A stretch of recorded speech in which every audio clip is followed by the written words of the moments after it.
이제는 자궁 수축 관련된 약물에 대해서 알아보겠습니다. 우리가 지금까지는 조기진통 산모에게 우리가 조기진통 있으면 조산하면 어려우니까 조산 방지하기 위한 조기진통 억제제를 썼잖아요. 근데 이제는 만삭이 됐는데 또는 분만 때 아이가 자궁 수축의 어떤 미미함으로 잘 태어나지 않으면 자궁 수축제를 투여를 하겠죠. 그래서 그 약에 대해서 알아보도록 하겠습니다. 자, 먼저 자궁 수축 약은 대표적인 것이 옥시토신이에요. 옥시토신.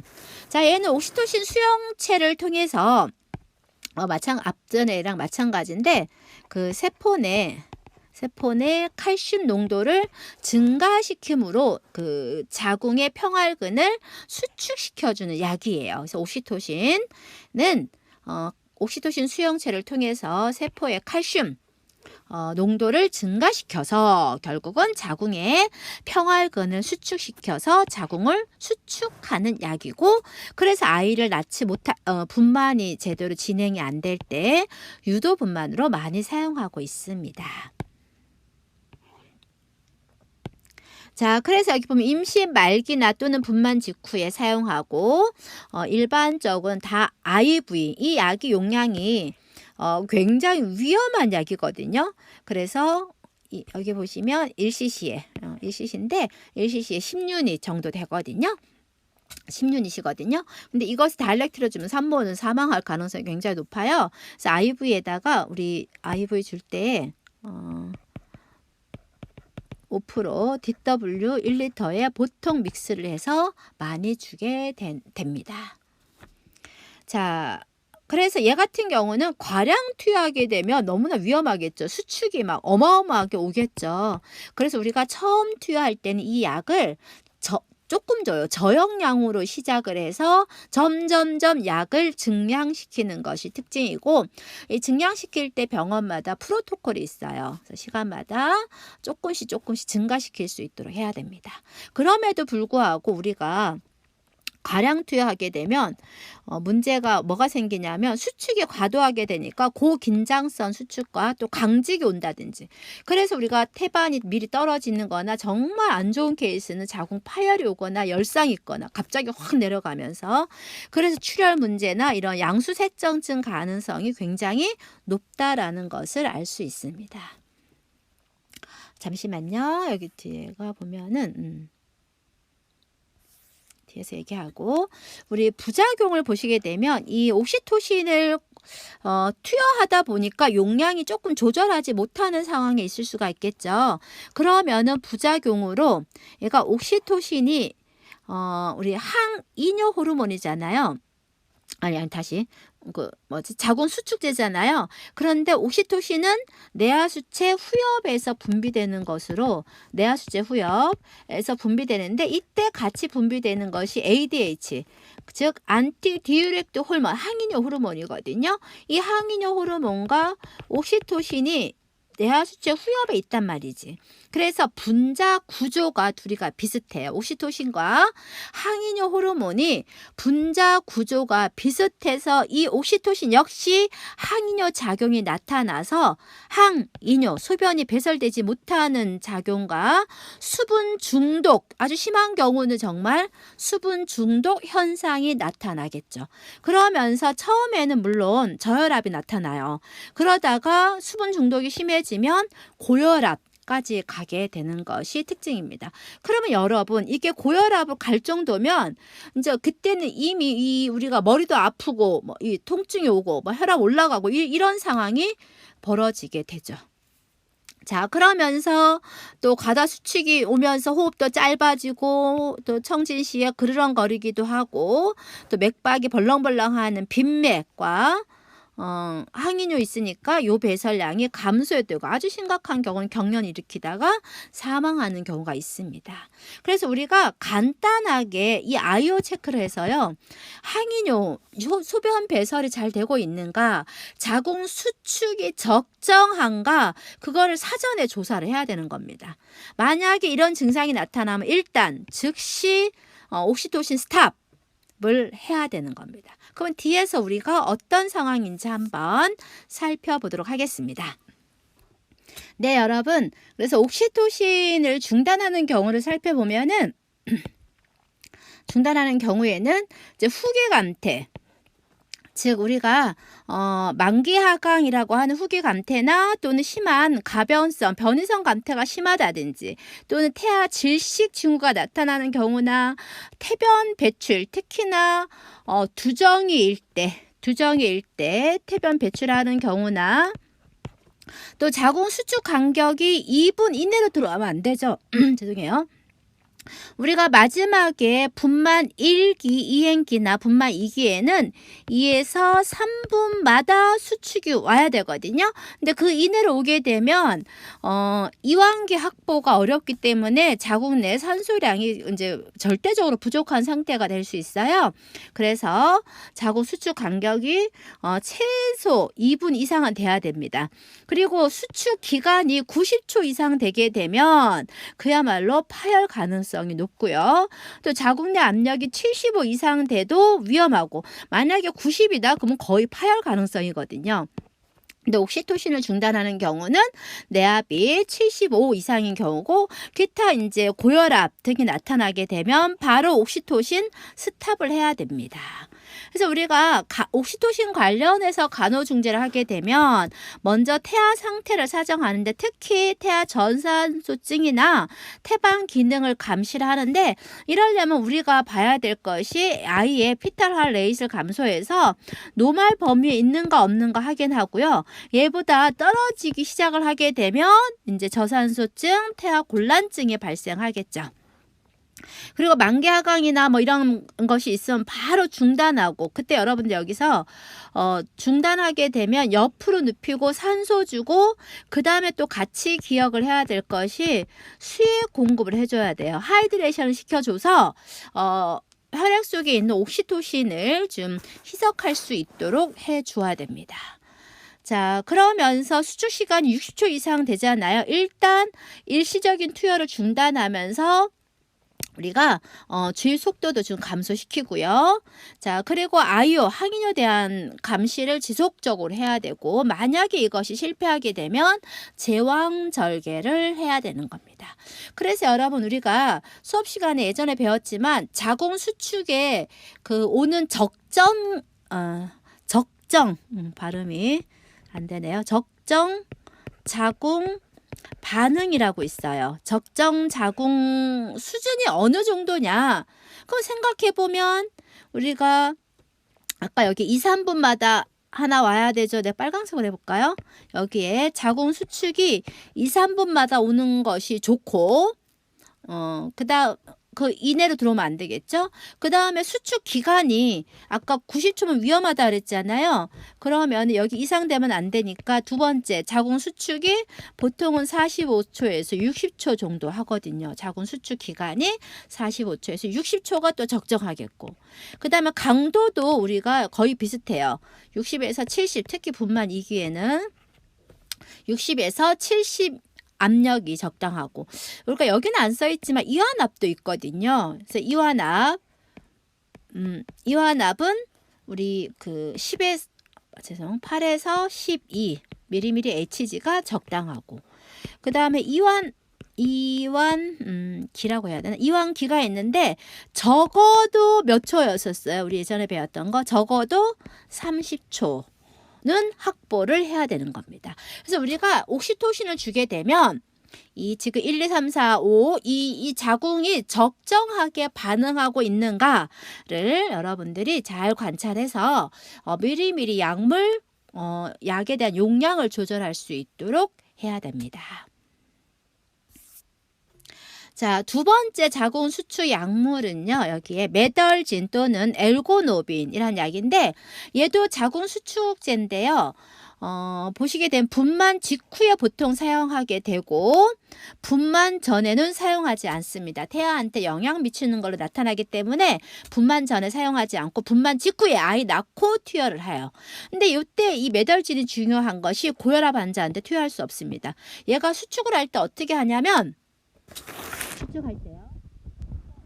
메덜진 같은 경우 아까 리듬이 있었죠. 옥시토신은 리듬이 있는데 이 메덜진 같은 경우는 파르르 떠는 식으로 떨어요. 물론 제가 지금 오르륵 했지만 다시 오르륵 오르륵 이렇게 좀 강력하게 경련이 오듯이 자궁 수축하는 것이 특징입니다.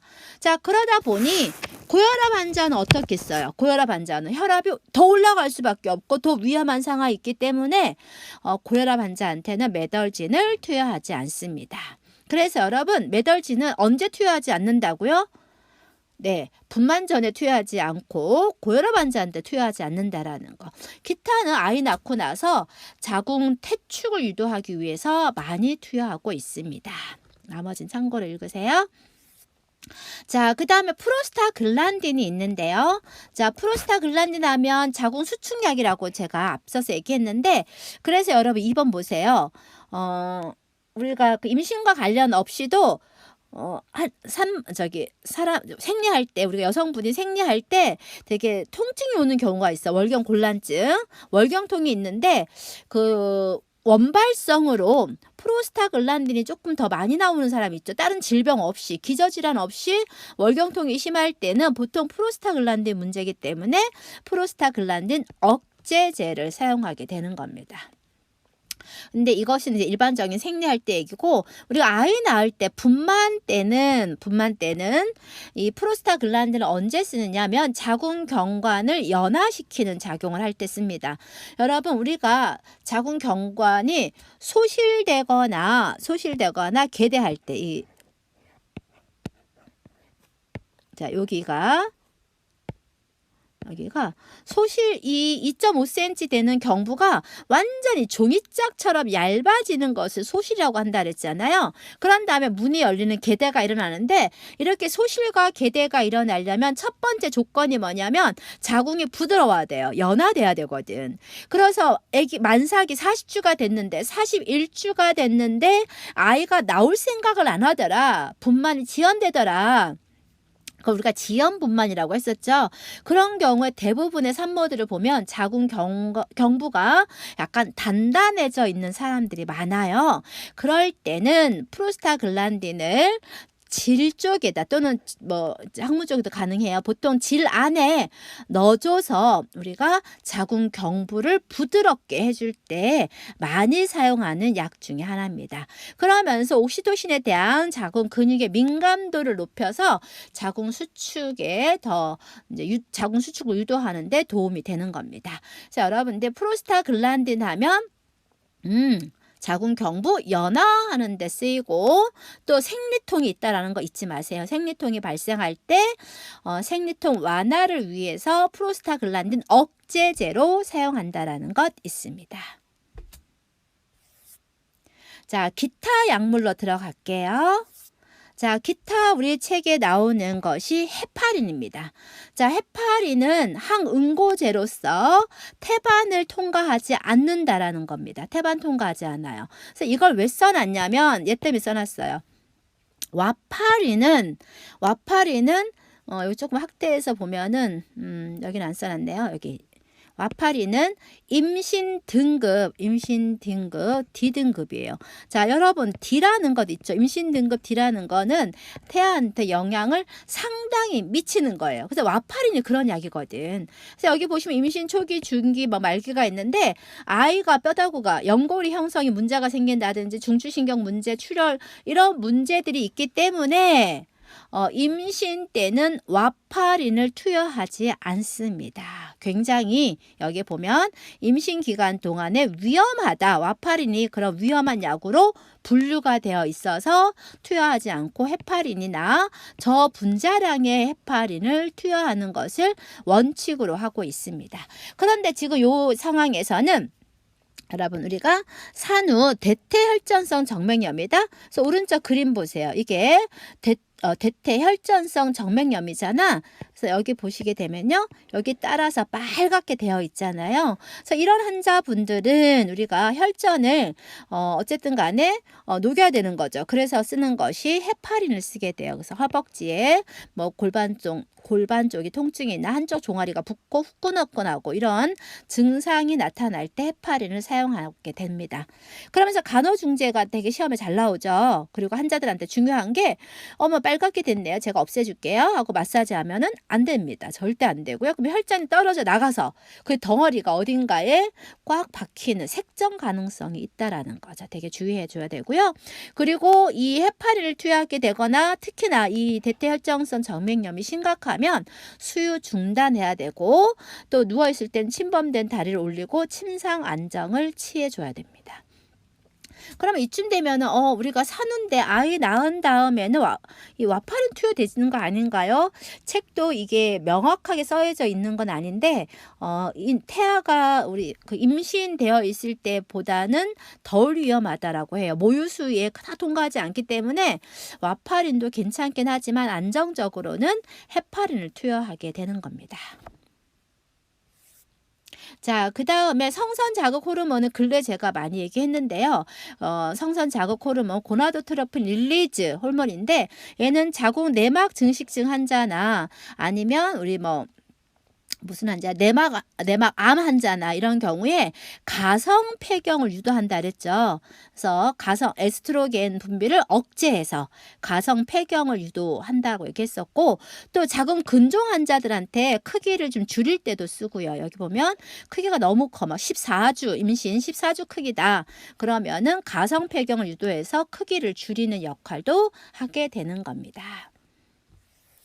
자, 그 다음에 어떤 약이 있냐면 여기 우리 여성에서 니스탄틴 또는 플루코나졸이라는 약이 있어요. 자, 이 약은 어떻게 기억을 해야 되냐면 항진균제라는 거 잊지 마세요. 항진균제로서 칸디다 질염이 있을 때 여성에 있어서 쓰는데 여기 우리가 지난 시간에 배웠던 건데요. 흰 우유 같은 백색 치즈 같은 분비물이 바자이나 경부 쪽에 이쪽에 있다. 그러면은 칸디다 질염이라고 했었잖아요. 그때는 니스탄틴이란 이름으로 나올 수도 있고 플루코나졸이라는 이름으로 나올 수가 있어요. 그래서 이 약으로 치료한다라는 것 있습니다. 자, 그 다음에 메트로니다졸이라는 약이 있어요. 얘는 트리코모나스 질염 있을 때 사용하는데 기억하시나요? 자, 트리코모나스 하면은 원충성 질염이라는 거죠. 성병의 개념으로 성행위를 통해서도 감염된다라고 했었습니다. 그래서 그림 보시는 것처럼 녹황색 거품 나는 게 특징이라고 했었죠. 그래서 이때는 메트로니다졸 약을 쓴다라는 것 있습니다. 자, 그 다음에 이제 마지막 마약성 진통 관련된 약인데요. 몰핀은 워낙 유명한 약이죠. 그래서 얘가 정말 통증 심할 때 마약성 진통제로서 산모한테 쓸 수 있지만 굉장히 위험해요. 왜냐? 모체나 신생아에게 호흡 억제를 일으킬 수 있기 때문에 굉장히 신중해야 되고 아이 낳기 바로 직전에 우리가 보통 투여를 할 수도 있지만 워낙 다른 약이 있기 때문에 몰핀은 되도록이면 사용하지 않습니다. 그럼에도 불구하고 사용해서 호흡 억제 증상이 나타나면 기량제로서 뭐를 쓰느냐? 날콘, 날록손이라는 거 하는 거죠. 날코틱 안티아고니스트로서 마약의 효과를 차단하는 그 약을 쓰게 됩니다. 또는 날록손, 날콘 굉장히 여러 가지 이름으로 쓰입니다. 자, 그 다음에 메페리딘 하이드로클로라이드 또는 데메롤이라는 이름으로 유명하죠. 또는 메페리딘. 자, 얘 같은 경우에는 산부에게 가장 많이 쓰이는 마약성 진통제입니다. 이 데메롤, 메페리딘은 몰핀보다 호흡 억제 증상이 적어요. 그러면서 분만 과정을 억제하지 않고 경관을 부드럽게 하고 덜 아프게 하니까 데메롤보다 메페리딘을 더 선호할 수밖에 없습니다. 그럼에도 불구하고 호흡 억제 증상이 있을 수 있기 때문에 데메롤, 메페리딘을 투여하고 나서는 호흡 관찰을 신중하게 해주셔야 되고 그래서 호흡 억제 증상이 나타나면 역시 날콘, 날록손 또는 날코틱 우리 기량제, 마약성 진통제 기량제를 사용하게 됩니다. 여러분 지금까지 수고하셨습니다.